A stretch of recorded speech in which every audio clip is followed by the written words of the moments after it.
الحمد لله رب العالمين الصلاة والسلام على رسوله الكريم أما بعد فأعوذ بالله من الشيطان الرجيم بسم الله الرحمن الرحيم لله ما في السماوات وما في الأرض وإن تبدوا ما في أنفسكم أو تخفوه يحاسبكم به الله فيغفر لمن يشاء ويعذب من يشاء والله على كل شيء قدير آمن الرسول بما أنزل إليه من ربه والمؤمنون كل آمن بالله وملائكته وكتبه ورسله لا نفرق بين أحد من رسله وقالوا سمعنا وأطعنا غفرانك ربنا وإليك المصير لا يكلف الله نفسا إلا وسعها لها ما كسبت وعليها ما اكتسبت ربنا لا تؤاخذنا إن نسينا أو أخطأنا ربنا ولا تحمل علينا إصرا كما حملته على الذين من قبلنا ربنا ولا تحملنا ما لا طاقة لنا به واعف عنا واغفر لنا وارحمنا أنت مولانا فانصرنا على القوم الكافرين صدق اللہ العظیم۔ یہ تیسرا پارہ ہے اور سورۃ البقرہ کا آخری رکوع ہے۔ سورۃ البقرہ میں جملہ 40 رکوع ہیں۔ قرآن مجید کی سب سے بڑی سورت ہے یہ، 2.5 پاروں کے اوپر مشتمل ہے کچھ، تو اس میں یہ آخری رکوع ہے یہ۔ اور سورۃ البقرہ قرآن مجید کی سب سے بڑی سورت ہونے کے ساتھ ساتھ قرآن مجید میں جتنے احکامات بیان ہوئے ہیں نا، ان سب میں اختصار کے ساتھ سورۃ البقرہ بیان ہوئے ہیں تقریباً۔ اس اعتبار سے گویا کہ یوں سمجھ لیجیے آپ، اگر کوئی قرآن مجید کی سورۃ البقرہ غور و فکر تدبر کے ساتھ اگر پڑھتا ہے اسے، تو یقیناً قرآن مجید کا فہم اس کو آ جائے گا، آگے پھر قرآن مجید آسان ہو جائے گا اس کے لیے۔ لہٰذا یہ 2.5 پاروں کے اوپر آدمی کو محنت کرنی ہے، غور و فکر اگر پڑھ لیا تو پھر آپ سمجھ لیجیے انشاءاللہ آگے جو احکامات آئیں گے اسی کی تفصیل رہیں گے ابھی سورۃ البقرہ کی۔ اب اس سورت میں، اس رکوع میں اللہ تبارک و تعالیٰ نے سب سے پہلے تو اپنا تعارف کروایا، پھر اس کے بعد ایمانیات کیا ہیں اس کا ذکر ہوا، پھر اس کے بعد اللہ سبحانہ و تعالیٰ کی طرف سے بندوں کو اللہ خود انہیں ایک دعا سکھائی آگے اگلے آیات میں، آج اسی کی انشاءاللہ بات کریں گے۔ للہ ما فی السماوات و ما فی الارض، یہ للہ لام تملیک ہے، یہ لام تملیک کہتے ہیں اسے، یعنی وہ لام جس میں اللہ تبارک و تعالیٰ کی حاکمیت اور اس کی ملکیت کو ظاہر کرتا ہے۔ تو اس میں کیا بات کہی جا رہی ہے کہ للہ ما فی السماوات و ما فی الارض، یعنی آسمانوں میں اور زمین میں جو کچھ بھی ہے وہ سب اللہ ہی کا ہے، یعنی اس کا اللہ مالک ہے۔ تملیک، اللہ اس کا مالک ہے۔ اب اگرچہ کہ یہاں پہ لفظ نہیں ہے، لیکن قرآن مجید میں بہت سارے مقامات پہ اللہ تبارک و تعالیٰ اس کا جناب علی، جیسے تبارک الذی بیدہ الملک ہے نا، بابرکت ہے وہ ذات، پوری کائنات کا نظم و نسق اس کے اختیار میں، جس کے ہاتھ میں ہے، وہ مالک ہے۔ اور پھر وہ مالک ہے تو اللہ تبارک و تعالیٰ دنیا میں جو بندوں کو پیدا کیا ہے اور جسے چاہے جس کا بھی وہ مالک بنا سکتا ہے۔ اگر کسی کو ملک عطا کر رہا، حکومت عطا کر رہا، اقتدار عطا کر رہا، اللہ تبارک و تعالیٰ ہی عطا کر رہا ہے۔ حاکم تو اصل اللہ ہی ہے، لیکن دنیا میں بھی اگر کسی کو اللہ نے حاکم بنا کسی، تو پھر وہاں پہ بھی اس کے اندر بھی اللہ کی مشیت ہے، اس کے اندر اللہ کی مشیت کے بغیر کچھ بھی نہیں ہو سکتا، یہ یقین رکھنا چاہیے۔ دیکھیے 2 بات یہاں پہ اچھی طریقے سے یاد رکھیں، ایک ہے اللہ کی مرضی ایک ہے اللہ کی مشیت، یہ دو الگ الگ چیزیں ہیں۔ اللہ اگر کسی کو حکومت دے دے تو اس کے معنی نہیں کہ اللہ کی مرضی ہے، یہ اللہ اس سے راضی ہے، ایسا نہیں ہے، اس کی یہ مشیت ہے، اس کا ایک قانون ہے، وہ اس کے تحت اس کو عطا کیا ہے۔ تو پھر ماننا پڑے گا کہ حامان کو فرعون کو اللہ دیا، اسے راضی تھا، پھر اللہ نعوذ باللہ۔ تو مشیت اور اللہ کی رضا میں دونوں کوئی الگ الگ ہے بالکل معاملہ۔ اور دنیا میں جس کو اللہ نے حکومت دیا ہے، حامان ہو چاہے نمرود ہو چاہے اور کوئی بھی کیوں نہ ہو، اس کے اللہ کی مشیت ہے۔ وہ اللہ تبارک و تعالیٰ چونکہ دنیا کو بنا دارالامتحان بنایا ہے، اللہ تبارک و تعالیٰ کچھ قوموں کو اقتدار دے کے بھی آزماتا ہے، کچھ قوموں کو اللہ تبارک و تعالیٰ مغلوب کر کے بھی آزماتا ہے، پر ہر حال میں امتحان اور آزمائش ہے۔ لیکن اصل مالک تو اللہ ہی ہے۔ للہ ملک السماوات والارض، کہ زمین اور آسمانوں میں جو کچھ ہے، چاہے وہ ذرہ برابر کیوں نہ ہو اور یہ چاند سورج کیوں نہ ہو، یہ سب اللہ کی ملکیت ہے۔ اللہ صرف ان کا خالق نہیں بلکہ اللہ ان کا مالک بھی ہے۔ مالک نہیں بلکہ اللہ تبارک و تعالیٰ ان کا حاکم بھی ہے۔ اللہ ان کو پیدا بھی کیا ہے اور اللہ ان کا مالک بھی ہے، اور وہ اللہ کے حکم کے مطابق چل رہے ہیں، یعنی حاکم بھی وہی ہے۔ اللہ ہمارا خالق بھی ہے، اللہ ہمارا مالک بھی ہے، اللہ ہمارا حاکم بھی ہے۔ یہ تینوں چیزیں اللہ کے اختیار میں ہیں۔ وہ سورۃ یعنی قرآن مجید کے جو آخری صورت ہے اس میں یہ بات بتا دی گئی ہے نا، قل اعوذ برب الناس ملک الناس الہ الناس۔ وہ رب بھی ہے، یعنی پالنے والا بھی ہے ساری مخلوقات کا، ہے نا، رب ملک، وہ مالک بھی ہے، اور وہ الہ اور معبود بھی ہے، وہ یعنی بندگی اور اطاعت پرستی جیسی کرنی چاہیے۔ تو اللہ تبارک و تعالیٰ فرمایا، سب سے پہلے یہاں پہ تعارف ہوا کہ للہ ما فی السماوات و ما فی الارض۔ آسمان جمع کے صیغے میں بات آئی ہے، جس میں کہتے ہیں سبع سماوات، یعنی 7 آسمان۔ تو یہاں پہ تو 7 آسمان کا ذکر ہے، اور کائنات صرف آسمان نہیں ہے، اس کا تو اندازہ کوئی لگا ہی نہیں سکا آج تک۔ اللہ تبارک و تعالیٰ جو بات یہاں فرمائے کہ 7 آسمانوں کا ذکر جو قرآن میں بار بار آتا ہے نا، تو یہاں وہ بات فرمائے اللہ نے، 7 آسمانوں میں جو کچھ بھی ہے اور زمین میں جو کچھ ہے اس کا مالک اللہ ہے۔ دیکھیے انسان کی زندگی آپ غور کر کے دیکھیں گے، اللہ تبارک و تعالیٰ جو بار بار فرماتا ہے ہم نے تمہارے لیے رزق کا انتظام کیا۔ کیسے کیا؟ زمین سے اور آسمان سے۔ کیا مطلب ہوا زمین اور آسمان؟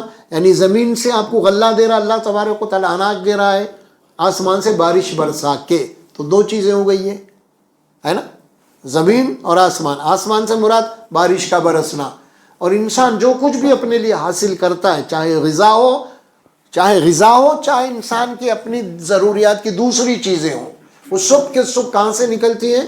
زمین سے نکلتی ہے۔ صرف رزق بول کے نہیں، انسان جو کچھ بھی آج بنا رہا ہے اس کا رانگ میٹیریل سب زمین میں ہے۔ چاہے انسان راکٹ بنا رہا، وہ بنا رہا، یہ بنا رہا، کیا کیا حملے شانہ بنا رہا، ہتھیار بنا رہا، اس کا رانگ میٹیریل کہاں ہے؟ سب زمین میں ہے۔ سب انسان تحقیق اور ریسرچ کر کے زمینی سے اس کو نکال رہا ہے۔ پہلے دور کا انسان صرف اناج نکالتا تھا اس سے کھانے کے لیے، بس ختم، اسی میں خوش تھا انہیں۔ لیکن اب ایک سے ایک آلے جو چیزیں نکل رہے ہیں سائنس اور ٹیکنالوجی کے، اس کا پورے کا پورا رانگ میٹیریل کہاں سے نکل رہا؟ تو زمین میں سے نکل رہا۔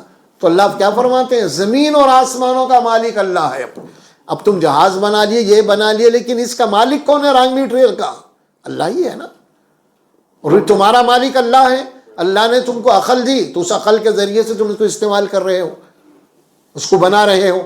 تو لہٰذا اب یہ ساری باتیں معلوم ہونے کے بعد انسان کو چاہیے کہ اللہ کے آگے سجدے میں گر جائے، اس کا شکر گزار بندہ بن جائے۔ وہ کہ انسان کو جو کچھ مل رہا ہے وہ سب اللہ کی عطا ہے، اور اللہ اس کا مالک ہے۔ فرمایا للہ ما فی السماوات و ما فی الارض وَإِن تُبْدُوا مَا فِي أَنفُسِكُمْ أَوْ تُخْفُوهُ يُحَاسِبْكُم بِهِ اللَّهُ۔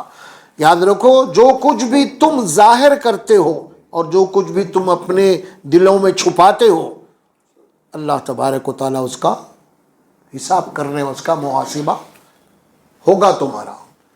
اب یہاں پہ دیکھیں ترتیب کیا ہے آیات میں۔ اللہ فرماتے ہیں کہ زمین اور آسمانوں میں جو کچھ ہے سب اسی کا ہے نا۔ اب اللہ سب اسی کا ہے، ہر چیز جب تم نے اس کی نعمتوں کو جب تم نے استعمال کیا ہے تو پھر اللہ تبارک و تعالیٰ کو یہ پورا حق ہے کہ وہ اپنی نعمتوں کا حساب لے. وہی بات آ رہی ہے یہاں پہ. آگے چل کے دیکھو، یہ میری ملکیت ہے، تمہاری نہیں ہے، تم اس کے مالک ہی نہیں ہے. تم کو اختیار دیا گیا ہے استعمال کرنے کا، اور پھر وہ اختیار دے کے تمہیں یہ بات بتا دی گئی ہے کہ کوئی چیز تم اپنے اختیار کو میری مرضی کے خلاف استعمال نہیں کرنا، اللہ کی مرضی کے خلاف. تم اپنی مرضی نہیں چلانا، کیونکہ نعمتیں میری ہیں، اختیار میں نے تم کو دیا ہے.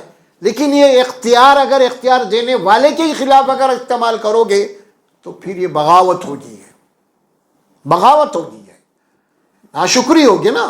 تو پھر اللہ تم کو دیا، اللہ تمہارا بھی مالک ہے، جو کچھ تمہارے پاس ہے اس کا بھی مالک ہے. اللہ کو اس بات کا پورا اختیار ہے کہ اللہ تبارک و تعالیٰ تم سے حساب لے، ہے نا. آپ ایک دکان کھولیں، دکان کے مالک آپ نے ایک نوکر کو رکھا ہے، وہ نوکری کر رہا ہے نا.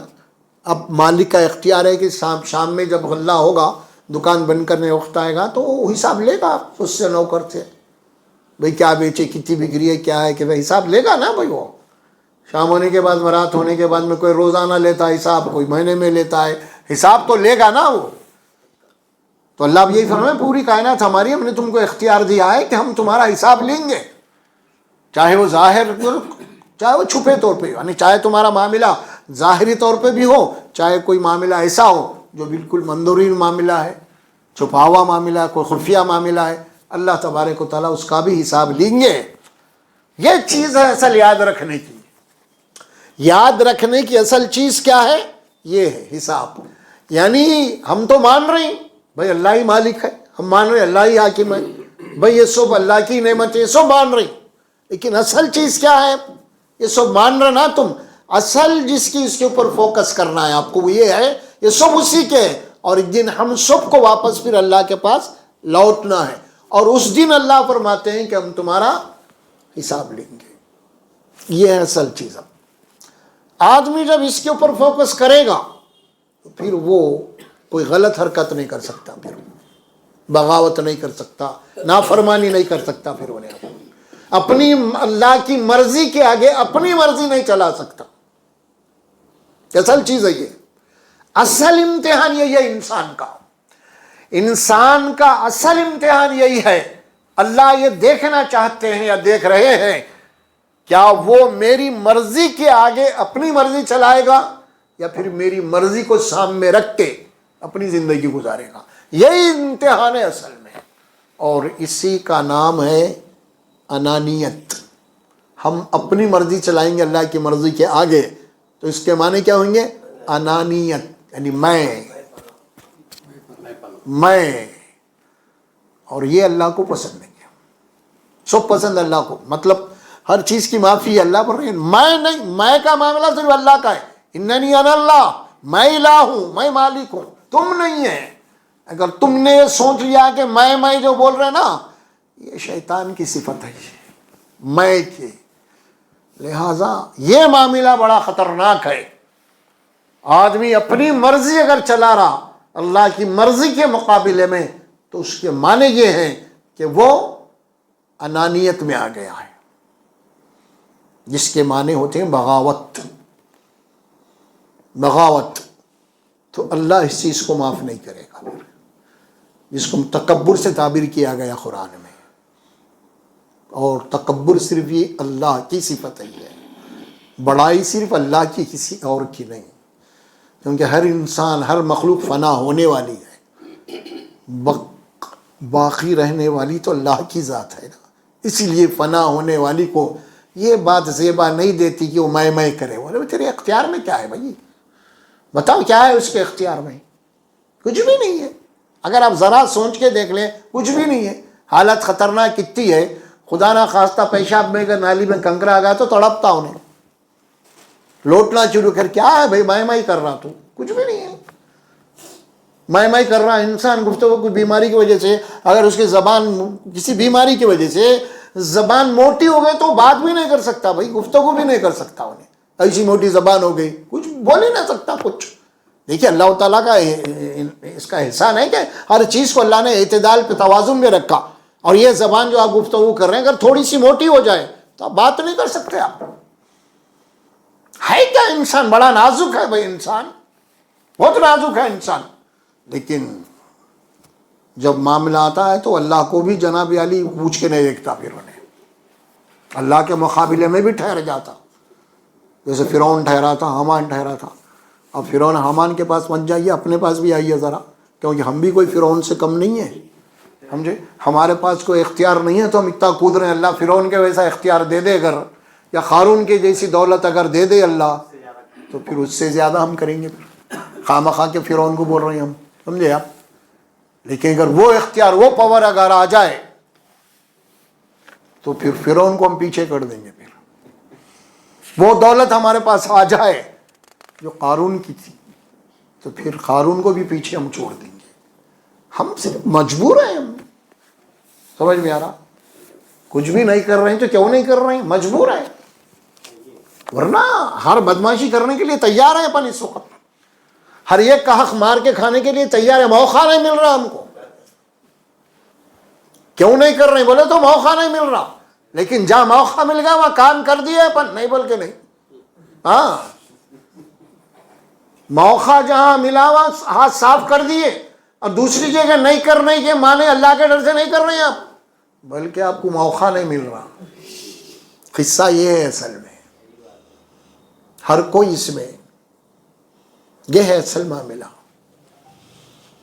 اسی لیے اللہ سے آگے جو دعائیں سکھائی جا رہی ہیں بڑی اہم ہے وہ، خاص طور پہ وَإِن تُبْدُوا مَا فِي أَنفُسِكُمْ أَوْ تُخْفُوهُ يُحَاسِبْكُم بِهِ اللَّهُ.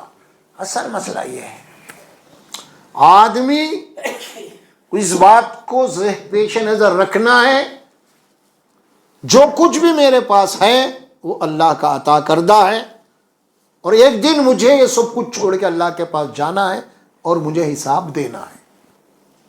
یہ اگر سامنے رکھ لیا انسان تو پھر انشاءاللہ وہ گناہوں سے بچ سکتا ہے، بغاوتوں سے بچ سکتا ہے، وہ انانیت سے بچ سکتا ہے، وہ انسانوں کا حق مار کے کھانے سے بچ سکتا ہے وہ. لیکن اگر یہ نہیں ہے اس کے سامنے حساب دینے کا تو پھر معاملہ کوئی چیز بھی اس کو سیدھی نہیں کر سکتا. یہ بات اللہ قرآن میں، یہ سورہ انبیاء میں فرماتے ہیں نا، 17واں پارہ جہاں شروع ہوتا ہے وہاں فرماتے ہیں اقترب للناس حسابهم وهم فی غفلۃ معرضون. اقترب للناس حسابهم وهم فی غفلۃ معرضون. انسانوں کے حساب کا وقت قریب آ لگا ہے. قریب ہے، کیونکہ کب موت آتی نہیں معلوم. موت آتا ہے کہ آپ کے حساب شروع سمجھ لو آپ. ایک وہ قیامت کا دن تو الگ ہے، لیکن آپ مرتے شروع ہو جاتے ہیں آپ کی ایک دوسری سفر آخرت کا. عالم برزخ میں وہ سب شروع ہے، پھر اب وہ تو فائنل ہے معاملہ. وہ تو انسانوں کے حساب کا وقت قریب ہے، بالکل جیسے موت قریب ہے. اللہ کیا بول رہے ہیں اس کے بعد؟ وَهُمْ فِي غَفْلَةٍ، مگر وہ غفلت میں ہے. موردون، اور ان کی غفلت میں ان کو کیا کر دیا ہے؟ لاپرواہ کر دیا ہے. ایراس، ٹیک اٹ ایزی. ہاں، دیکھا جائے گا. قرآن جو بات بتا رہا ہے نا، غور کیجیے آپ خاص طور پہ. وَهُمْ فِي غَفْلَةٍ مُعْرِضُونَ، اور وہ ہے کہ غفلت میں پڑے ہوئے ہیں، اور غفلت کی وجہ سے وہ لاپرواہ ہے ہر چیز سے، اپنی منمانی چلا رہے ہیں. آپ دیکھا جائے گا، سوچا جائے گا، حساب کتاب کون بولا، کس نے دیکھا، ہو بھی گیا تو ہم کلمہ پڑھ لیے ہماری بخشش ہو جائیں گی. ایسے بہت سارے نظریات ہیں انسانوں کے. یہ اصل چیز ہے اس دین کی، جو اصل چیز ہے جو انسان کو دیندار بناتی ہے، یہ فکر یہ ہے اصل میں. اور ہمارے پاس یہ فکر نہیں ہے. ہمارے پاس بحث مباحثے دین کے نام سے. دین کے نام سے ہو کیا رہا دیندار طبقے میں آج؟ آپ دیکھیں گے واٹس ایپ فلاں فلاں جو آ رہے ہیں سب بحثاں چل رہے ہیں. وہ یہ صحیح وہ غلط، انہوں صحیح انہوں غلط، میں غلط، وہ یہی چل رہا معاملہ خالی. ارے عمل کی فکر تو ہو رہی نہیں اب.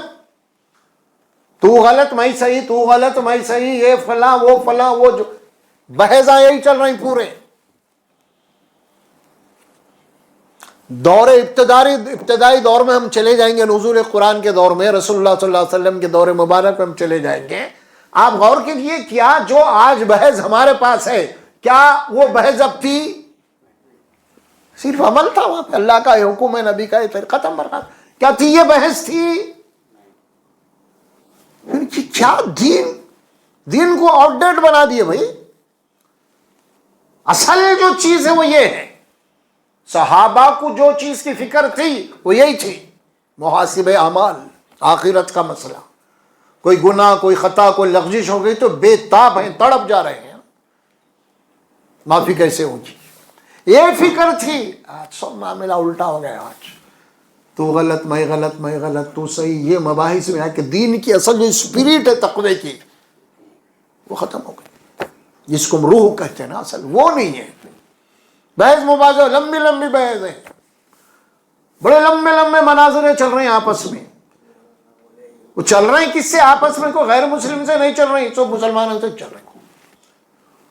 دونوں مل کے بحث کر رہے ہیں، مباحثہ کر رہے ہیں، مناظر کر رہے ہیں. دونوں بھی مفتیاں ہیں، دونوں بھی حافظ ہیں، دونوں بھی عالم ہیں.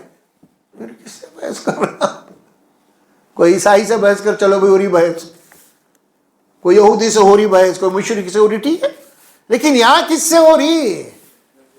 مفتی انہیں مفتی، انہیں حافظ، انہیں حافظ، انہیں عالم، انہیں عالم، پھر حافظ بھی انہیں بھی وہی 6 کتاب حدیثوں کے پڑھا ہوا ہے، انہیں بھی وہی پڑھا. یا بحث مباحثہ یہ کر دیا. اصل میں عجیب بات ہے. اصل جس طرف قرآن آپ کو بار بار توجہ دلاتا ہے وہ ہے آپ کا تزکیہ نفس، اور اسی سے حاصل ہوگا. تم اپنے نفس کی اصلاح کی فکر کرو.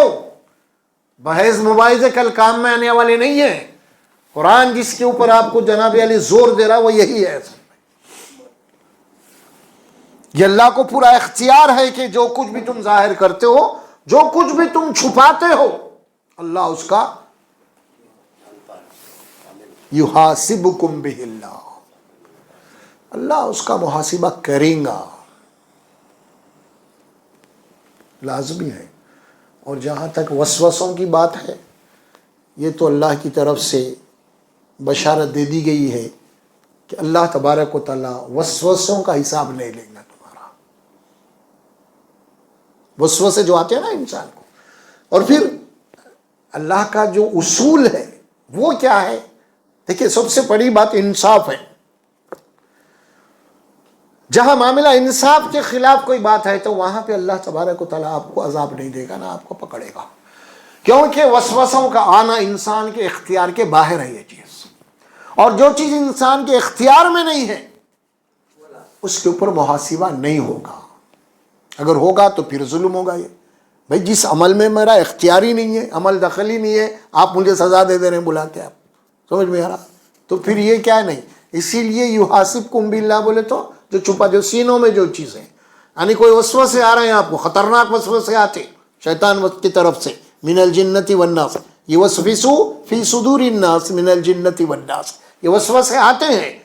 لیکن یہ کیا ہے؟ اللہ فرماتے ہیں یہ وسوسوں کا محاسبہ نہیں ہوگا، ہے نا. اچھا وہ بھی ایک حدیث بھی آپ سنتے ہوں گے نا، جو کرامن کاتبین ہمارے پاس بیٹھے ہوئے ہیں اوپر، ہے نا، وہاں پہ بھی یہ بات آئی. دیکھو آپ، اللہ کی رحمت بھی ہے ایک. جب بندہ کسی نیک عمل کا ارادہ کر لیتا ہے تو فرشتہ لکھ دیتا ہے فوری اس کو. برے عمل کا ارادہ کرتا ہے تو فرشتہ لکھنے جاتا ہے وہ، تو یہ سیدھے ہاتھ والا روک دیتا ہے اس کو، ابھی نہیں، ابھی عمل ہی سے نہیں کرا، کہیں کو لکھ رہا تو. لیکن نیک عمل کے ارادے کو بھی لکھا جا رہا، لیکن برے عمل کا ارادہ ہوا لیکن ابھی عمل نہیں ہوا، اس کو نہیں لکھا جائے گا. دیکھیے یہ ہے اللہ کی رحمت، یعنی جو تم کرو گے اتنا ہی تم کو بدلہ دیا جائے گا برے عمل کا، اور نیک اعمال کا تو اللہ اس کو کئی گنا بڑھا کے دے دیں گے. اس کی یہ رحمت ہے. اللہ سبحانہ و تعالیٰ یہ چیز بتا رہے ہیں. تو ظاہر ہے کہ یحاسبکم باللہ، وسوسے جو ہمارے پاس آئیں گے ہم کو، ان کا محاسبہ اللہ نہیں کرے گا، نہ اللہ ان کا حساب لے گا. ہاں کوئی ایسی یعنی پلاننگ ہے انسان کے دل میں، آپ کے بازو بیٹھ کے آپ کا ہی کام کرنے والا ہے انہیں، لیکن بات تو آپ کے ساتھ خیریت سے بیٹھا ہوا ہے، سلام دعا کے ساتھ بیٹھا ہوا، گلے بھی مل رہا، سمجھے سب ہو رہا، لیکن اندر بدماشی ہے، تو اس کا حساب ہوگا. پھر اندر کیا ہے؟ السلام علیکم، وعلیکم السلام بھائی خیریت، تھوڑی دور جانے کے بعد خیریت بیٹا بتاتا ہوں ڈر.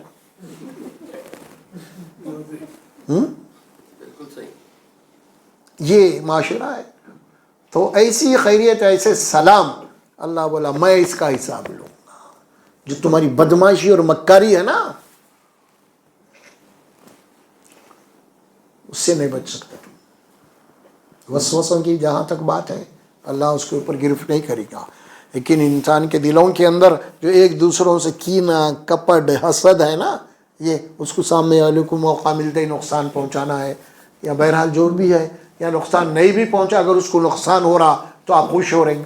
یہ بھی تمہاری بدماشی ہے. آپ تو نہیں پہنچائے مگر اس کو ہو رہا تو آپ خوش ہو رہے ہیں.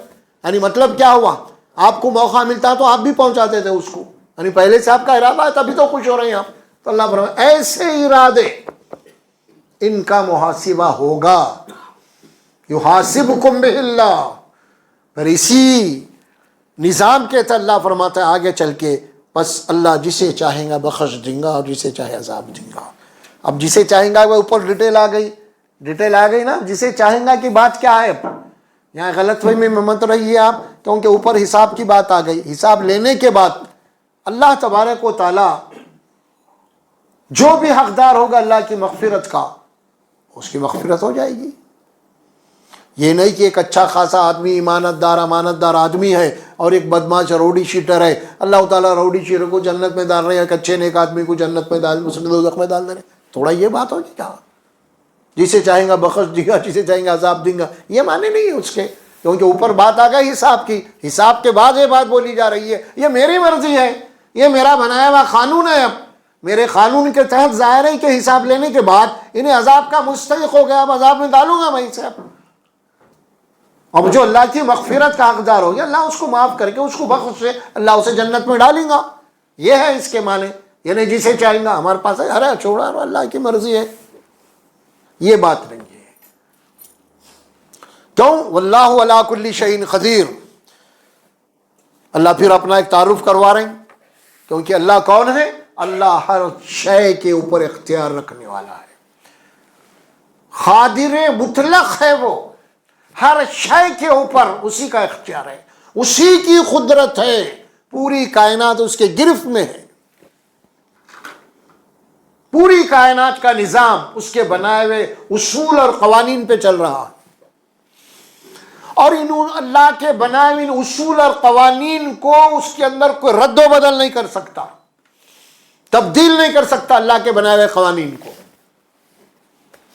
یہ ہے اللہ کا اس قدر، یعنی قوانین اس قدر مضبوط ہیں کہ آپ پوچھئے مت. جس کرۂ ارض کے اوپر ہماری زندگی ہے نا، یہ ظاہر ہے کہ یہ بھی گھوم رہا ہے، اور یہ گھومتی ہوئی چیز کے اوپر انسان کی صدیوں سے زندگی گزار رہا، سمجھ میں آ رہا، اور اپنے گھریں کئی بلڈنگیں بنا دے رہا، 100 200 مالا. کیوں؟ اسی لیے کہ اللہ کا بنایا ہوا قانون اتنا مضبوط ہے.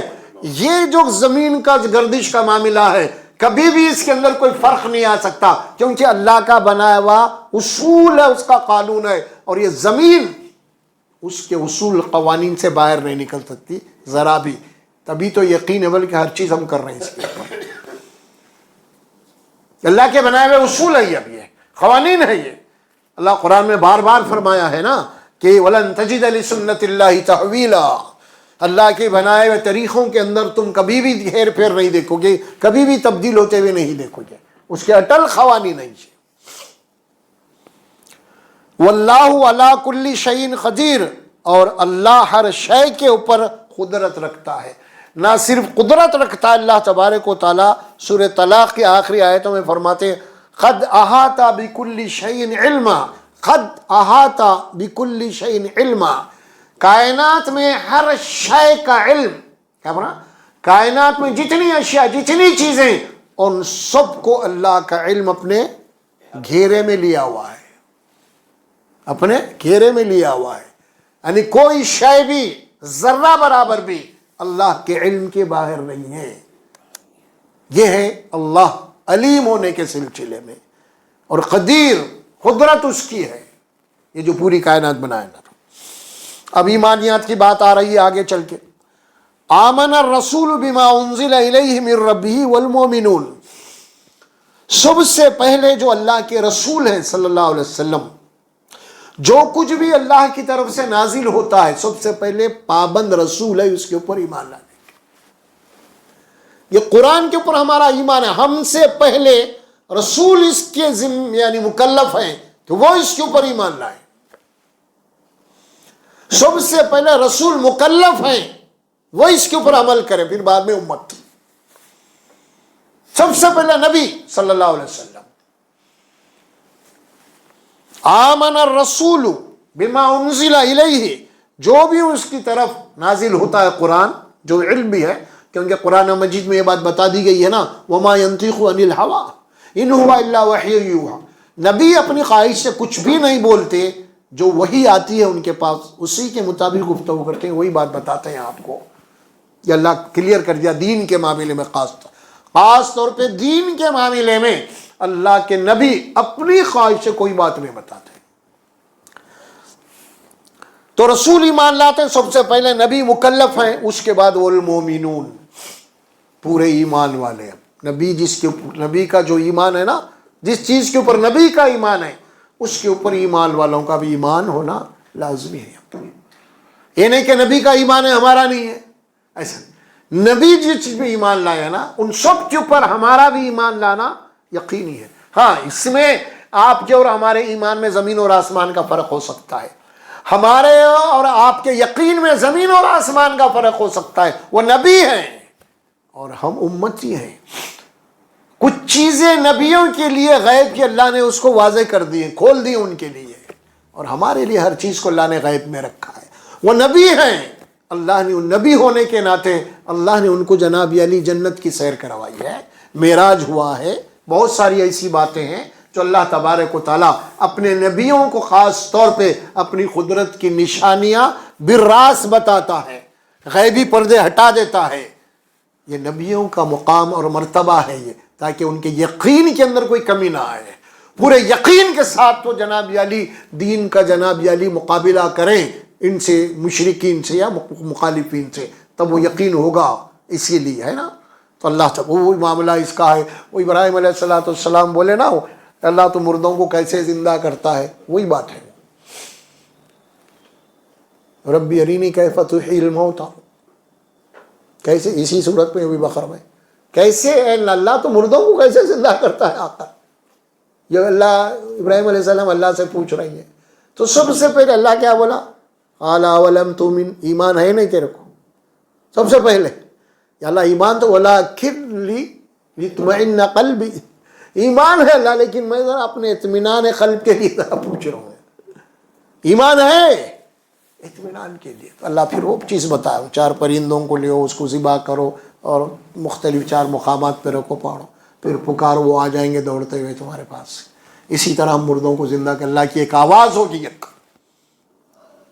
قیامت کے دن اللہ کی ایک آواز ہوگی, بس سارے جتنے بھی مرے تھے وہ سب ایک اٹھ کے ٹھہر جائیں گے. اس حالت میں ہو, کوئی راغ بن گیا تھا, کوئی مٹی بن گیا تھا, کچھ بن گیا تھا, صرف اس کی ایک راغ.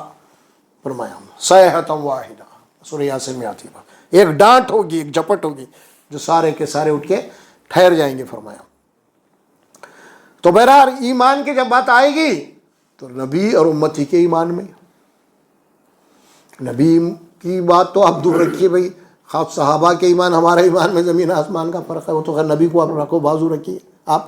پھر خود صحابہ کے اندر بھی وہ ایمان کے درجات ہیں, ان کے ایمان میں بھی. تو بہرحال ایمان تو یہ بات ہے, نچلی سطح سے ایمان شروع ہوگا, اقرار باللسان و تصدیق بالقلب, ہے نا. زبان سے اقرار تو کا جو ایمان ہے, زبان کی حد تک, زبان کی حد تک اقرار والا جو ایمان ہے نا, وہ نبی امتی سب اس میں برابر کے, نبی امتی سب برابر کے.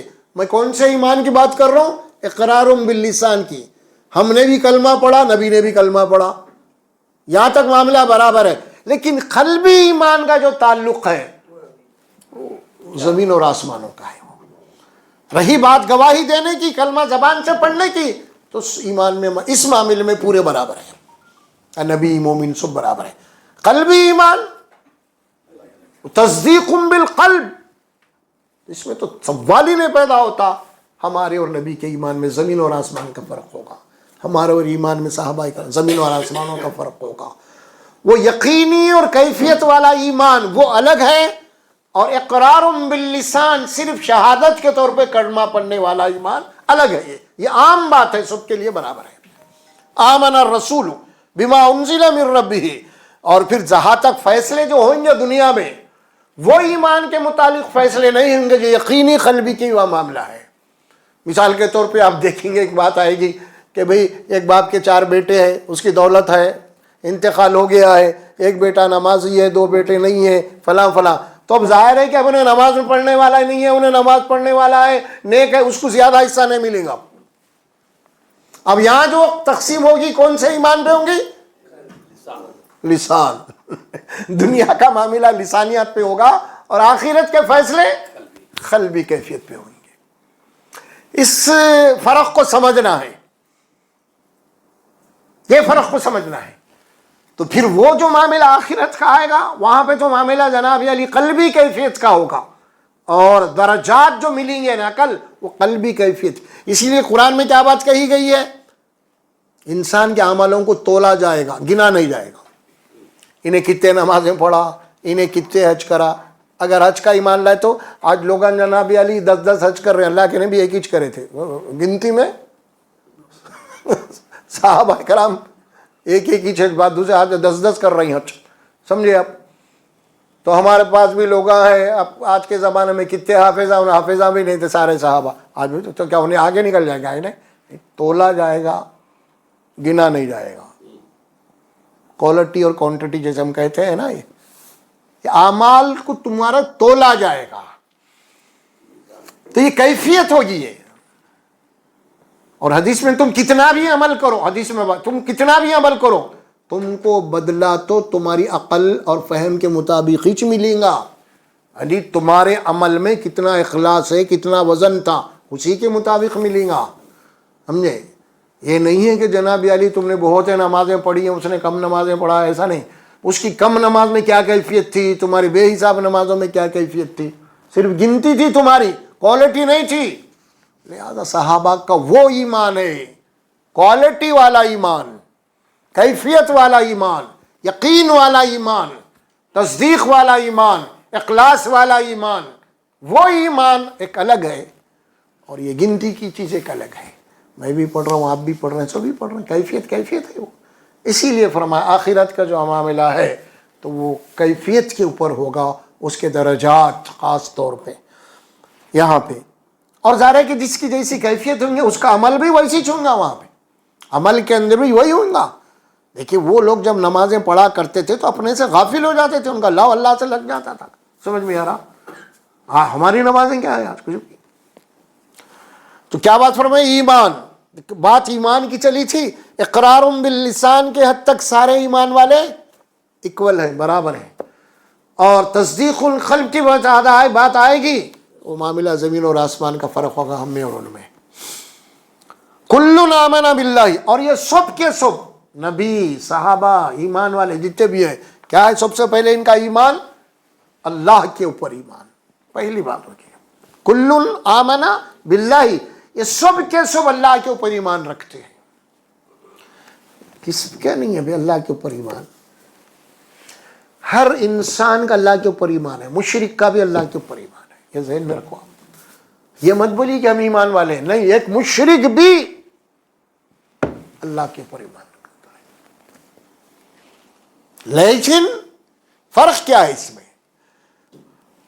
مومن یعنی ایک مسلمان کا جو ایمان ہوگا وہ شرک سے پاک ہوگا، اور یہ غیر مسلم کا ایمان جو ہوگا اللہ کے اوپر وہ شرک کے ساتھ ہوگا. اسی لیے اس کو مشرک بولتے ہیں. مشرک کے معنی کیا ہے؟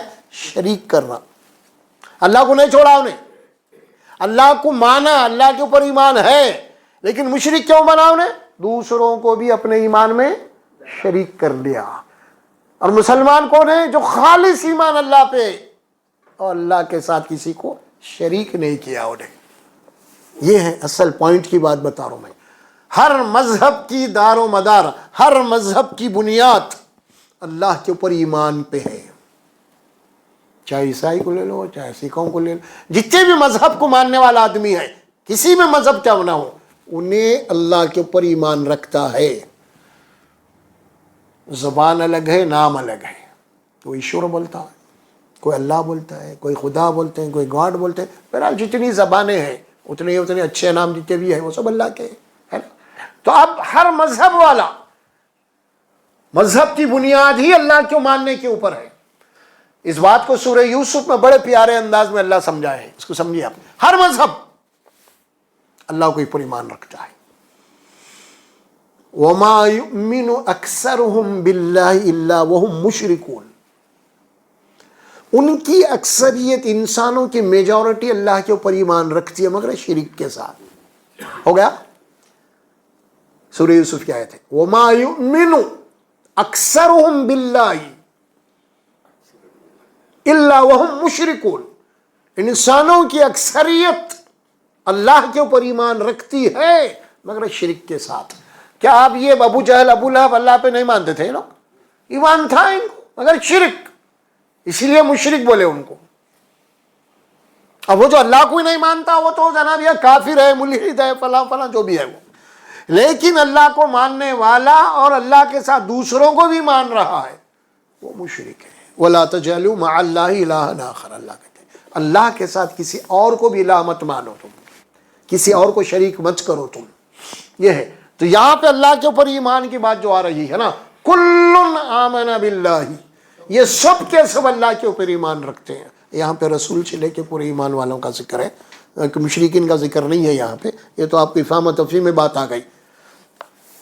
کُلٌّ آمَنَ بِاللَّهِ، اللہ کے اوپر ایمان. وَمَلَائِكَتِهِ، اس کے فرشتوں کے اوپر ایمان. جس طرح اللہ غیب میں ہے، اللہ کی ایک مخصوص مخلوق ہے جن کا نام فرشتے ملائکہ ہیں، جو دکھتے نہیں وہ بھی غیب میں ہیں، ان کے اوپر بھی ایمان. یہ قرآن مجید میں اللہ تعالیٰ فرشتوں کے اوپر ایمان کی بات کیوں کہتے ہیں؟ بہت جگہ ہی بات ہی ہے. بلکہ مشرکین عرب نے جو کہا کہ فرشتے اللہ کی بیٹیاں ہیں، یہ بھی کہا انہوں نے. سمجھ میں آ رہا؟ اللہ تبارک و تعالیٰ اور فرشتے ایک ایسی مخلوق ہے جن کے اندر معصیت یا نافرمانی کا مادہ نہیں. وَيَفْعَلُونَ مَا يُؤْمَرُونَ لا یعصون اللہ، اللہ کی نافرمانی کرتے ہی نہیں وہ لوگ، اور جو حکم ملا وہی کرتے ہیں. یہ فرشتوں کی صفت ہے. یہ فرشتوں کی جو بات کہی گئی یہ بڑی اہم بات ہے، خاص طور پہ مشرکین کے لیے بھی. کیونکہ عموماً یہ بات ہوئی تھی کہ لوگ اس زمانے کے اندر جو شرک کی بنیاد تھی نا، آج بھی ہے، جتنے بھی غیر اللہ کی عبادتیں ہوتی ہیں نا، وہ لوگ ڈائریکٹ کنیکشن اللہ سے کرتے ہیں.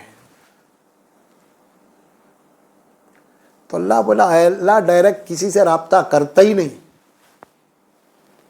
جہاں تک بھی نبیوں کا بھی معاملہ ہے تو اللہ فرشتوں کے ذریعے سے وہی بھیجتا ہے، یا پھر گفتگو کرنا بھی چاہتے ہیں تو اللہ پردے کے پیچھے سے کرتے ہیں. جیسے موسیٰ علیہ السلام کی بات آئی سورہ شورا کے آخری رکوع میں اس کی تفصیل ہے. فرمایا اللہ بالراست کسی سے یعنی مکالمہ بھی نہیں کرتے، اور اللہ سے بالراست اللہ اپنی مخلوق سے بالراست کسی سے جناب یہ رد بھی نہیں کرتے. اس کے لیے اللہ نے اپنی ایک مخلوق بنائی ہے، وہ ہے ملائکہ. نبی اور رسول یعنی اللہ اور نبیوں کے درمیان میں رابطے کے لیے فرشتے. یہ بات کو سمجھیے آپ. اور ہمارے ہاں جتنے بھی تصوف کی ہے نا، پوری اللہ محفوظ رکھے، پورے ولیوں کی طرح بھی اللہ سے بالراست تعلق ہے ان کا. اور یہ جتنے ہیں نا ہمارے پاس خطب ابدال فلاں فلاں جو کہلاتے ہیں اکثر، ان کا بھی بالراست تعلق جناب علی اللہ سے، ان کا بھی تعلق بالراست اللہ سے. خطب ہے، ابدال ہے، کیا کیا کیجئے، بہت سارے لوگ اس کے نام بنا رکھے ہیں، یا بہت سارے بڑے بڑے پہنچے ہوئے بزرگوں کے نام ہے، اولیاء اللہ کے نام ہے، ان کے بھی بڑے بڑے تعلقات ہیں. ایک چلتے چلتے واقعہ یاد آ رہا میرے کو، بڑی اہم ہے وہ بھی چیز، دیکھیے سنیں گے آپ لوگ. حضرت ام ایمن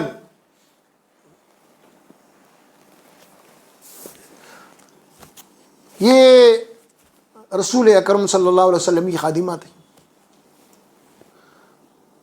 اللہ کے نبی صلی اللہ علیہ وسلم برابر جناب علی ان کے گھر جاتے تھے، فلاں تھے فلاں، بہرحال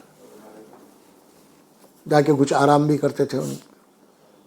اللہ کے نبی صلی اللہ علیہ وسلم کے انتقال کے بعد یہی کچھ معمول جو ابو بکر و عمر دونوں نے کیا. اب رسول اللہ کی سنت ہے، چلو جا کے ان کی خیریت پوچھتے ہیں ہم چل کے. ام ایمن رضی اللہ تعالیٰ عنہ خیریت. جیسے ابوبکر و عمر رضی اللہ تعالیٰ عنہ گئے, حضرت ام ایمن رونا شروع کر دی. ان دونوں نے پوچھا کیا تمہیں یہ بات پسند نہیں کہ اللہ کے نبی صلی اللہ علیہ وسلم کو اللہ تبارک و تعالیٰ دنیا کے بجائے اپنے پاس بلا کے اعلیٰ مقام میں رکھا ہے, پھر کیوں روتے ہو تم؟ کیا بات کہی ہے دیکھیے آپ انہوں نے. میں رسول اللہ صلی اللہ علیہ وسلم کے انتقال پہ نہیں رو رہی, میں اس بات پہ رو رہی ہوں وہ فرشتہ جو اللہ کے نبی کے پاس ہمارے لیے خبر لاتا تھا اس کا آنا رک گیا. کس بات پہ رو رہی ہوں میں؟ وہ جو فرشتہ اللہ کے پاس خبریں لے کے اترتا تھا زمین کے اوپر, اب اس کا آنا رک گیا ہے. اس بات کے اوپر مجھے دکھ ہے. کتنی گہری بات ہے یہ. اب تو یہاں پہ ان کے تعلقات تو ڈائریکٹ اللہ سے ہو گئے, ہاں, بلکہ اللہ سے ملاقاتاں بھی ہو رہے ہیں لوگوں کے. کتابیں پڑھیے آپ, بزرگوں کے کرامات پڑھیے, اولیاء کرام کے کرامات پڑھیے آپ, یہاں بھی ہو رہا, سمجھ میں آ رہا.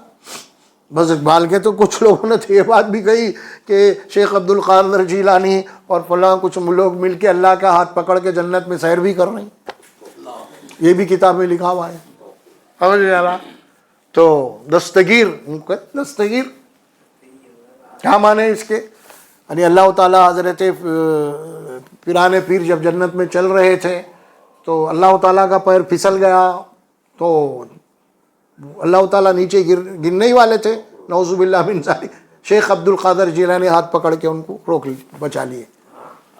تو جب سے ان کا نام دستگیر پڑا, دست کے معنی ہاتھ دینے والا, یعنی ہاتھ پکڑ کے آپ کو بچایا, تب سے دستگیر ہو گئے.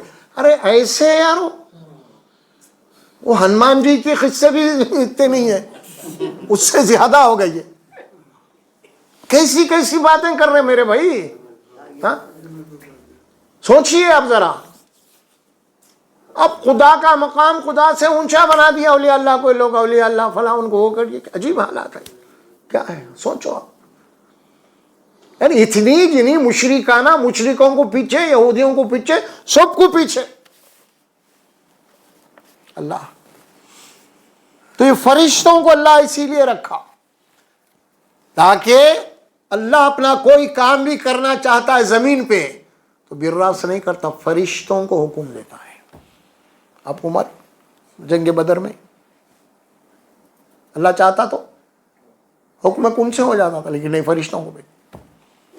فرشتے اللہ کی مخلوق جن کے اندر نافرمانی نہیں, ان سے اللہ موت, اللہ حکم دے موریا, لیکن فرشتے کو رکھا اللہ, موت کا فرشتہ, بارش کے فرشتے. یہ مخلوق جو اللہ نے بنا کے رکھی ہے وہ اس کائنات کے نظام کے اندر ان کا ایک رول ہے جو اللہ کے حکم کے مطابق وہ لوگ کرتے ہیں.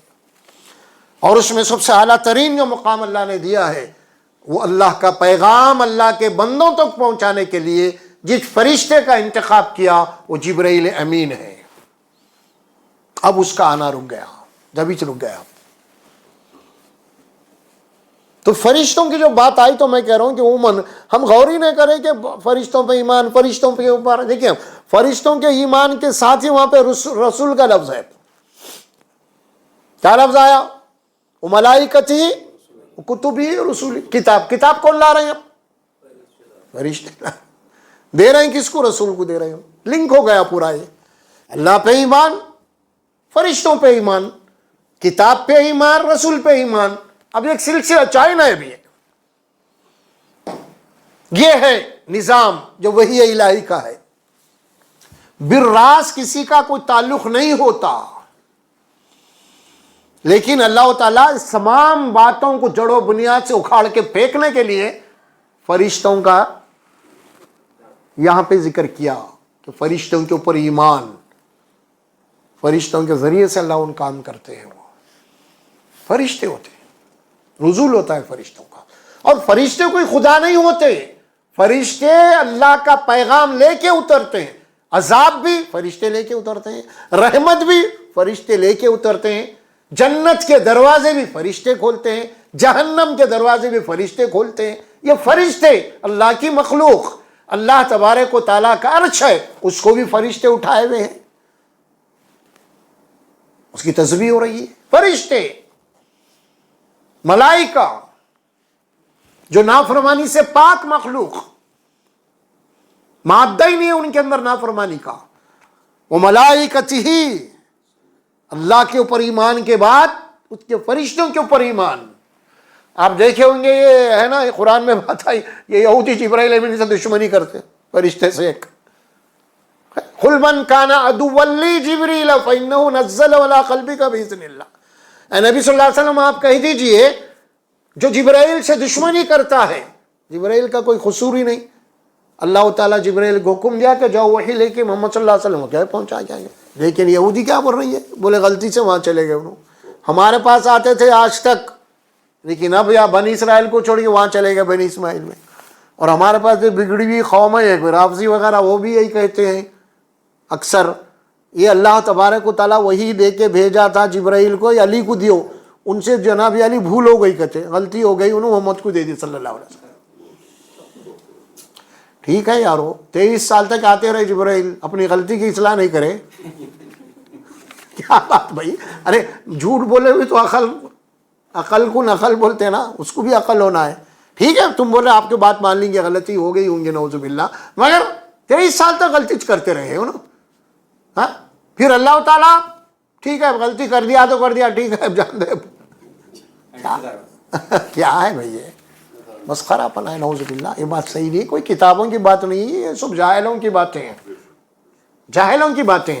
ایسا نہیں ہے کہ وہاں پہ بھی کوئی ایسا ہمارے اہل تشیع جو بھائی ہے ان کے پاس بھی عقیدہ نہیں ہے، لیکن ان کے پاس بھی جو جاہل ہے نا وہ یہ بات کرتے ہیں، ورنہ کوئی بات کتابی بات نہیں ہے، یہ اتنی، یہ بات کو سمجھنا چاہیے ہمیں۔ اور اس میں آپس میں بہت سارے اختلافات جھگڑے پیدا ہو گئے، ہو قرآن کے اوپر ہی ایمان آپ کا مشروع ہو گیا، اگر ایسی بات ہے تو پھر، اور اسی لیے تو قرآن بات بولی گئی، ان کی خاص طور پہ ان کی صفت کو بتایا اللہ قرآن میں، یہ وہ مخلوق ہے وہی کچھ کرتی ہے جو اللہ حکم دیتا ہے، دوسرا نہیں کر سکتے، کلیئر کر دیا اللہ نے ان کے لیے۔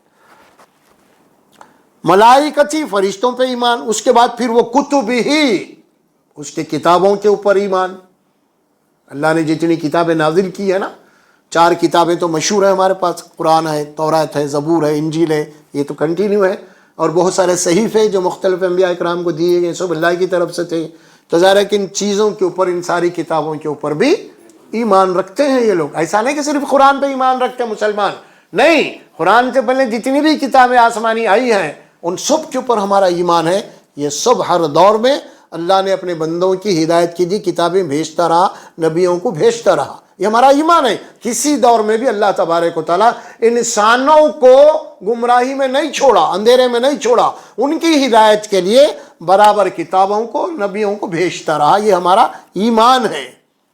کتبہ و رسلہ، اور بھی سارے رسول جتنے بھی آئے ان سب کے اوپر ہمارا ایمان ہے، آدم علیہ السلام سے لے کے محمد رسول اللہ صلی اللہ علیہ وسلم، جتنے نبی آئے، جتنے رسول آئے، ان سب کے اوپر ایمان ہوگا۔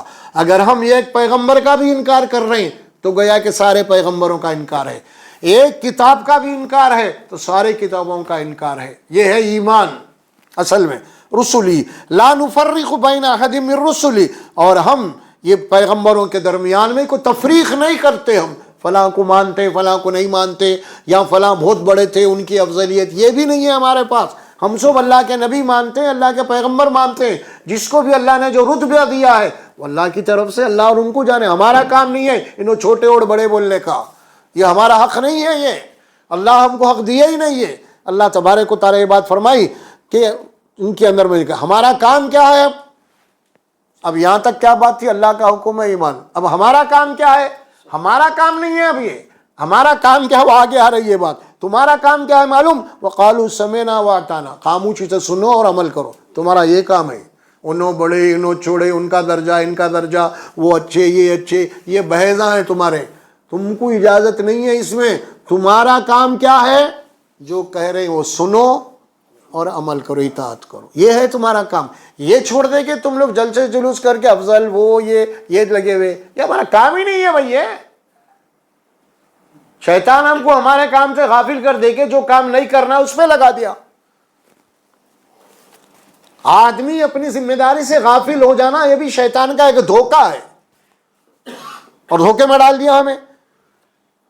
وقالوا سمعنا واطعنا، تمہارا کام یہ ہے کہ تم سنو اور کہو ہم مان لیے، ہم اطاعت کریں گے، اب ہم عمل کریں گے، اقرار کرو۔ تم یہودیوں کی طرح مت بنو۔ یہودیوں کی جو خصلت تھی، اللہ قرآن میں کیا بتایا؟ یا ایمان والوں کو بتایا کہ سنو اور اطاعت کرو۔ یہودیوں کے متعلق پر اللہ تبارک و تعالیٰ قالوا سمعنا وعصینا، ہاں سب سن رہے ہیں لیکن عمل نہیں کرتے ہم۔ یہودیوں کی خصلت تھی، قرآن میں بولا اللہ قالوا سمعنا وعصینا، کہا انہوں نے ہم سن لیے سب، تورات کی بات سن لیے، موسیٰ علیہ السلام کی سن لیے، سب سن لیے مگر عمل نہیں کریں۔ ایمان والے نہیں سن لیے عمل کریں گے۔ یہ فرق ہے یہودی میں اور مسلمان میں۔ اگر آج کا مسلمان یہ بول رہا سوپ سنے یار جو ہم کو کرنا ہے وہی کریں گے بولے تو انہیں بھی ادھر کا ہی ہے، سمجھو رانگ سائڈ آ گیا، ادھر کا ہی ہے یہ۔ تو اللہ تعالیٰ فرمائے بات قالوا سمعنا واطعنا، اور پھر یہ فکر کرو، تم کیا فکر کرو؟ غفرانک ربنا والیک المصیر، یہ فکر رکھو یہاں سے جانا ہے، تم ہمیشہ معافی مانگتے رہو، کب موت آتی نہیں معلوم۔ کیا فرمایا؟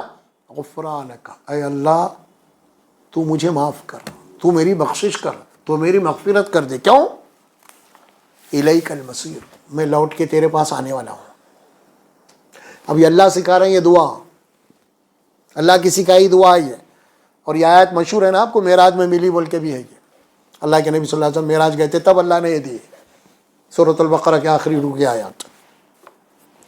تو یہاں فرمایا سب سے پہلے تو اللہ بولے اپنی فکر کرو۔ کیا فکر ہے؟ سب سے پہلی جب بھی موت آئے تمہیں، وہ موت کی حالت توبہ استغفار پہ ہونا، معافی مانگتے رہنا تم اللہ سے، اپنے گناہوں کی، اپنے خطاؤں کی، اپنے لغزشوں کی، اپنے برے اعمال کی، اللہ سے معافی مانگتے رہو، کیونکہ ربنا والیک المصیر، اے رب ہم کو لوٹ کے واپس تیرے پاس آنا ہے۔ لا یکلف اللہ نفسا الا وسعها، اور اللہ اپنی طرف سے اعلان فرما رہے ہیں دیکھو ہم کسی کے اوپر اتنا ہی بوجھ ڈالتے ہیں جتنا اٹھا سکتا ہے۔ دین مشکل نہیں ہے، ہم بول دیں ہمارے پاس بڑا معاملہ بہت مشکل مشکل مشکل، کوئی مشکل نہیں ہے۔ اور اللہ جو کام ہم نہیں کر سکتے، جو مشکل کام ہم کو دے دیا تو اللہ تعالیٰ ہمارے ساتھ ناانصافی کر رہا۔ وہی کام اللہ لینا چاہ رہا جو کام تم کر سکتے۔ یہ قرآن میں آیت بہت جگہ آئی، اتنا ہی بوجھ ڈالتے جتنا تم اٹھا سکتے۔ یہ بات نہیں ہے کہ دین مشکل ہے، نہیں، دین الدین یسر کا حدیث میں، دین آسانی کا نام ہے، مشکل نہیں۔ تم مشکل بنا لی الگ بات ہے، یہ رسم و رواجاں پڑھ کے وہ بچہ پیدا ہوگا تو وہ کرنا ہے، ختنہ کرنا ہے تو وہ کرنا ہے، بچی بالی وہ کرنا ہے، وہ کرنا، ارے کیا کیا مشکلات بنا کے رکھ لیے بھائی، کچھ بھی نہیں ہے، سب تمہارے بنائے ہوئے ہیں۔ شادی آ گئے تو 15 دن سے کیا کیا مشکلات چل رہے ہیں آپ کو، یہ تمہارے بنائے ہوئے ہیں سب۔ اللہ کا دین بہت آسان ہے، اس سے آسان کوئی دین نہیں ہے۔ اللہ کے دین مشکل ہم بنا لیے ہیں، اپنی حماقت، معاشرے میں، خاندان میں ہماری ناک بڑی، نہیں کرے تو کیسا، انہیں ویسا کرے، انہیں اتنے لوگوں کو ہم نہیں دیے تو کیسا، انہیں اتنی اچھی شادی ہم نہیں کرے تو کیسا، وہ دیکھو انہوں بچے کو گھوڑے پہ بٹھا کے اس کی جناب یاری ختنہ کرائے، پھول پلائے، انہیں بھی بولتے اب ہمارا بچہ، یہ سب تمہارے اپنے ہیں، اللہ کے نہیں ہے، دین سے اس کا تعلق ہی نہیں ہے۔ فرما لا یکلف اللہ نفسا الا وسعها، اللہ تبارک و تعالیٰ جو جتنا بوجھ اٹھا سکتا ہے اتنا ہی اس کے اوپر ڈالتے ہیں، زیادہ نہیں ڈالتے، ہے نا۔ ابھی ہم گزرے رمضان میں اللہ بولے رمضان کا روزہ ہے، بیمار ہے تو مت رہو بھائی، مت رہو، بیمار رہے تو آپ سفر میں ہے، مشکل ہے، مت رہو، بعد میں رکھ لو سہولت، سفر میں ہے، نماز آدھی ہو گئی آپ کو، حج فرض ہے، مگر کس کے اوپر ہے مال خوب تو جاؤ، نہیں تو نہیں، ارے ہر ایک کے اوپر تھوڑا ہی بولا جاؤ بول کے، ہے مال تو جاؤ، نہیں تو مت جاؤ، مگر تمنا مسجد کو آنے کی تمنا نہیں ہے، وہاں جانے کی ہے، بازو مسجدیں پیدل جانے کی نہیں ہے مگر یہ پلین کا ٹکٹ لگا کے جانے کے چکر میں، یہ تمہاری خواہشات ہے میرے بھائی، اللہ کا دین ایسا نہیں ہے، یہ دین پریکٹیکل دین ہے، یہ یعنی جو بندہ جو کر سکتا ہے اسی کا حکم اللہ دیتے ہیں، بلکہ اس کے لیے آسانیاں پیدا کر دیتے ہیں. لہا ما کسبت وعلیہا ما اکتسبت. اور یہ اللہ کا قانون یاد رکھو، کیا ہے وہ؟ جیسی کرنی ویسی بھرنی. دو باتیں فرمائی یہاں پہ. لہا ما کسبت، جس کے معنی کہ اگر تم اچھا کرو گے اچھا بدلہ ملے گا. وعلیہا ما اکتسبت، اگر تم برا کرو گے تو برا بدلہ ملنے والا ہے. جو بیج ڈالیں گے وہی پودا ہوئیں گا. تم یہ مت بولو یہاں پہ بدمعاشیاں کرے، یہاں پہ لوگوں کا مال کھا گئے، ڈبا دیے، ظلم کرے، خون، قتل، غارت گیری، کیا کیا کرے. تم سمجھ رہے وہاں جا کے اللہ کی رحمت نہیں، وہاں پہ بھی اللہ کا غضب ہوگا تمہارے اوپر. جیسا تم یہاں پہ غضب کے کام کرے انسانوں پہ، وہاں پہ تم کو اللہ کی رحمت نہیں ہے. جیسی کرنی ویسی بھرنی. کیا بول رہے ہیں اللہ؟ لہا ما کسبت، جو تم جیسا کرو گے برا عمل، اچھا عمل تو اچھا ہی بدلہ ملے گا. وعلیہا ما اکتسبت، اگر تم برا عمل کرو گے تو تم کو برا بدلہ مل کے رہے گا. یہ اللہ کی طرف سے اعلان ہے، اب تمہارا معاملہ. اور اس کی ایک حدیث آتی ہے، اللہ کے نبی فرماتے ہیں مثال دیتے ہوئے، یہاں تو اللہ کی بات بتا دی گئی، اللہ کے نبی اس کی وضاحت کر رہے ہیں. کیا کر رہے ہیں؟ پیارے انداز میں آپ نے سمجھا دیا. کیا سمجھا دیا؟ الدنیا مزرعۃ الآخرہ، یہ دنیا آخرت کی کھیتی ہے. تم جو بو گے وہی کاٹو گے وہاں پہ. ختم قصہ. تمہارے ہاتھ میں جنت دوزخ. کس کے ہاتھ میں ہے؟ تمہارے ہی ہاتھ میں ہے. تم جنت اور دوزخ کو تمہارے اختیار میں دے دیے ہم. اچھا عمل کرو پھر اچھا بدلہ، برا عمل کرو برا عمل. وَإِنْ أَحْسَنْتُمْ أَحْسَنْتُمْ لِأَنفُسِكُمْ. اللہ سورہ بنی اسرائیل میں بول رہے ہیں وَإِنْ أَحْسَنْتُمْ أَحْسَنْتُمْ لِأَنفُسِكُمْ. اگر تم احسان کر رہے ہیں، اچھا عمل کر رہے ہیں تو خود تمہارے لیے ہے وہ. وَإِنْ أَسَأْتُمْ فَعَلَيْهَا. اگر تم برا کرو گے تو اس کا وبال بھی تمہارے اوپر ہی پڑے گا. پھر کلیئر کر دیا اللہ تعالیٰ. تو فرمایا اس کے بعد دعا آپ سکھا رہے ہیں اللہ تبارک و تعالیٰ، ربنا لا تؤاخذنا ان نسینا او اخطانا. اے ہمارے پروردگار، کتنا ہی اچھا عمل کرنے کی کوشش کریں ہم، لیکن نفس و شیطان لگا ہوا ہے. کہیں نہ کہیں چاٹی کھاتے، پٹکی کھاتے. اپن انسان ہے نا، کیونکہ ہمارے بابا آدم کھا گئے جنت میں پٹکی، نہیں کھائے تو ان کی اولاد ہے ہم بھی. ان سے غلطی ہوئی، ان سے خطا ہوئی نہیں ہوئی تو ان کی اولاد ہے، ان سے بھی ہوں گے غلطی. ایک نہیں دو نہیں، بہت سے غلطیاں ہوں گے، بہت سے گناہ ہوں گے. اللہ بول رہے کرو کیا تم اب؟ یہ کرو کیا اے اللہ، جو گناہ جو خطا ہم سے بھول چوک میں ہو گئی ہیں، نادانی میں ہو گئی ہیں، جذبات میں ہو گئی ہیں، اللہ ان کا حساب مت لے. اللہ خود دعا سکھا رہے ہیں، بندو یہ دعا کرو تم. کیونکہ اوپر کیا بولے اللہ؟ حساب لوں گا. پھر وہ حساب لینے سے پہلے یہ دعا کرتے رہو تو پھر آسان ہو جائے گا حساب. اوپر بولے دیکھو میں حساب لینے والا ہوں، پھر کیسا بھی. شروع یہاں سے ہوئی تھی یہ رکو. اب اللہ کیا بول رہے ہیں؟ اب دعا سکھا رہے ہیں، دیکھو تم گناہ سے تو نہیں بچ سکتے، برابر ہوئیں گے. شیطان تمہارا دشمن ہے، نفس تمہارے اوپر لگا ہوا ہے. کہیں نہ کہیں چاٹی کھاتے، کلاٹی کھاتے، گرتے پڑتے. بہرحال جب بھی کوئی غلطی ہو گئی تم فوری معافی مانگ لو اللہ سے، تو تم کل کے حساب سے بچ سکتے. پھر اگر تم گناہ پہ گناہ کرتے چلے گئے، پھر معافی نہیں مانگے تو پھر حساب ہوگا. پھر ہوگا حساب. پھر تمہارے اعمال میں اگر یہ نہیں ہے توبہ استغفار تو حساب ہوگا. پھر اللہ فرمایا ربنا لا تؤاخذنا ان نسینا او اخطانا. خطا نسینا کیا معنی؟ بھول کے، کو بھول چوک ہو گئی ہم سے، خطا ہو گئی، اللہ معاف کر دے. ربنا ولا تحمل علینا اسرا کما حملته علی الذین من قبلنا. اے ہمارے پروردگار، ہمارے اوپر اتنا بوجھ مت ڈال جیسے ہم سے پہلے امتوں کے اوپر ڈالا تھا. کیا معنی اس کے؟ ہم سے اس کا تگڑا حساب مت لے، ایسے آزمائشوں میں، ایسے فتنوں میں مت ڈال جو ہم برداشت نہ کرتے ہو. اتنا سخت امتحان مت لے جو ہم برداشت نہ کرتے ہو، جیسے پچھلی قوموں کو اللہ لیا. اس لیے لیا نا بھائی، ان کو ایمان کے لائے تو آگ میں جلا دیا گیا، آرے سے کاٹا گیا، کیا کیا ہے تفصیلات. ایسا امتحان مت لے جو ہم کر نہ سکتے ہوں. اللہ دعا سکھا رہی ہے. دیکھیے کتنی پیاری دعائیں ہیں یہ. ولا تحمل علینا اسرا کما حملته علی الذین من قبلنا. دعائیں سکھائے گا. ربنا ولا تحملنا ما لا طاقت لنا به. اے ہمارے رب، ہماری طاقت سے زیادہ ہمارے اوپر بوجھ مت ڈال، ہماری طاقت سے زیادہ بوجھ مت ڈال. واعف عنا. پھر اصل چیز پہ آ گئی بات، اللہ معاف کر دے، نظر انداز کر دے ہمارے خطاؤں کو، ہمارے گناہوں کو، ہمارے زیادتیوں کو معاف کر. یہ کیوں بولی جا رہی ہے بات؟ کیونکہ رکوع شروع ہوا تھا ہم حساب لینے والے، یہ گھبراہٹ لگی ہوئی ہے حساب کی. دیکھو میں حساب لینے والا ہوں، تو اب یہ گڑ گڑا رہے ہیں ہم، ایسا حساب تو لیں گا، لیکن جب تیرے دربار میں ہم آئیں گے اس سے پہلے معافی مانگ لو. آپ معاف کر دے، نظر انداز کر دے اس کو، ہمارے گناہوں پہ پردہ ڈال دے. واعف عنا.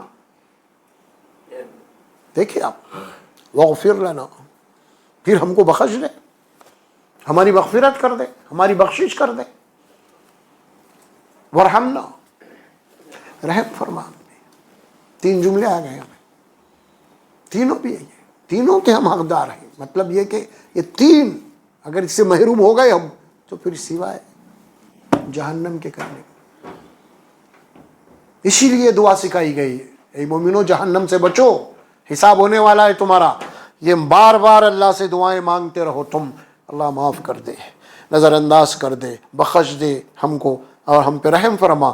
انت مولانا فانصرنا علی القوم الکافرین. اے اللہ تو ہی ہمارا مولا ہے، تو ہی ہمارا کارساز ہے، تو ہی ہمارا فریادرس ہے، تو ہی ہماری دیکھ بھال کرنے والا ہے، تو ہی ہماری مدد کرنے والا ہے. نعم المولا و نعم النصیر. اللہ تو بہترین ہمارا مولا ہے اور بہترین ہماری مدد کرنے والا ہے. اور پھر فانصرنا علی القوم الکافرین. اور جو منکرین حق ہیں، جو ایمان والوں کے دشمن ہیں، جو اہل ایمان کو مٹانا چاہتے ہیں، اللہ ان کے مقابلے میں ہماری مدد کر، ہمارے قدموں کو ایمان کے اوپر مضبوط جما کے رکھ دے. تو ان کے مقابلے میں اللہ ہماری مدد کر. یہ اللہ کی سکھائی ہوئی دعا ہے، بہت بڑی دعا ہے. اور یہ دعا ہمیں کرتے رہنا چاہیے پورے شعور کے ساتھ، پوری سمجھداری کے ساتھ، پورے ادراک کے ساتھ. یہ نہیں کہ خالی وظیفے کے طور پہ نہیں، ہمارے پاس دعاؤں کو وظیفوں میں تبدیل کر دیا گیا ہے. دعا یعنی ایک شعور ہے، اس کے اندر آپ کو ایک احساس دلایا جاتا ہے، اللہ مجھ سے غلطی ہوئی ہے، مجھ سے گناہ ہوئے ہے، مجھ سے خطا ہوئی ہے، اللہ تو مغفرت کرنے والا ہے، تو بخشنے والا ہے. یہ دعا ہے. وظیفہ کیا ہے؟ اتنے دفعے پڑھو، اتنے دفعے یہ پڑھ لو، اتنے دفعے اتنے پڑھ لو. آپ کو شعور ہی نہیں ہے آپ کیا پڑھ رہے، کیا مانگ رہے ہیں، آپ کو شعور ہی نہیں ہے. یہ وظیفے بنا دیے، اللہ سے غافل، آپ خالی وظیفوں کے پیچھے پڑے ہوئے. دعا ہے دعا. دعا کے معنی دل کی پکار، ہماری ضرورت کی پکار. ہمیں کس چیز کی ضرورت ہے، ہم وہ اللہ سے مانگ رہے ہیں. دعا کے معنی یہ ہے. آپ کیا مانگ رہے ہیں آپ کو معلوم ہی نہیں، سمجھے؟ یہ اتنی دفعے پڑھ لو وظیفہ، یہ اتنی دفعے وظیفہ پڑھ لو، وظیفوں میں لگا کے رکھ دیے، اللہ سے غافل کر دیے. یہ بہت بڑا جناب یہ غلط فہمی ہو گئی. ہم اللہ سے جڑنے کی بجائے ہم کیا کریں، وظیفوں کے ساتھ وہ ہو گئے ہم. یہ نہیں ہونا. دعا شعوری دعا ہونا، آدمی کے اندر شعور ہونا، یقین ہونا اللہ کی ذات کے اوپر. آپ کتنے ہی گنہگار کیوں نہ ہو، اس سے بحث نہیں ہے. بحث یہ ہے کہ آپ واقعی میں اپنے آپ کو کتنا گنہگار سمجھتے ہوئے اللہ سے معافی مانگتے ہیں. یہ ہے اصل معاملہ. اللہ اپنے گنہگار بندوں کو دھتکارتا نہیں، اللہ اپنے گنہگار بندوں سے نفرت نہیں کرتا. اللہ کے نبی نے فرمایا سب سے بہترین گنہگار وہ ہے جو اللہ کے ساتھ توبہ کرتا ہے، بلکہ جو اپنے گناہ کے اوپر افسوس کرا، نادم ہوا، پشیماں ہوا، توبہ کرا. اللہ کے نبی نے فرمایا گویا کہ اس نے گناہ کیا ہی نہیں. یہ ہے اس کی رحمت، اس کی رحمت یہ ہے. اور تم گناہ کر کے گناہ ہو گیا تو مایوس مت ہو، اللہ سے معافی مانگو. وہ اعلان کر رہا، وہ خود دعا سکھا رہا کہ بھائی یہ دعا کرو، مانگو اللہ سے معافی مانگو. اللہ رحم کرنے والا ہے، اللہ معاف کرنے والا، اللہ بخشنے والا ہے. مانگیے آپ، اللہ کی ذات سے محروم مت ہوئیے. آپ سمجھ میں آ رہا؟ اور مایوسی کفر ہے، اور شیطان آپ کو اللہ کی ذات سے مایوس کر کے اپنا ساتھی بنا لیتا. پھر یہ نہیں ہونا چاہیے. تو بہرحال سورۃ البقرہ کی آخری رکوع 40واں بڑا اہم ہے. ہو سکے تو اس کو زبانی یاد کر لیجیے. آپ زبانی یاد کریں گے تو ترجمے کے ساتھ بھی یاد ہو جاتا آپ کو، تو اس کے آپ کے اندر ایک شعور آ جائے گا، ایک الحمدللہ۔ اللہ سے دعا ہے اللہ سبحانہ و تعالیٰ مجھے اور آپ کو بولنے اور سننے سے زیادہ عمل کی توفیق عطا فرمائے۔ بارک اللہ لی ولکم فی القرآن العظیم ونفعنا وإیاکم بالآیات و ذکر الحکیم برحمتک یا ارحم الراحمین۔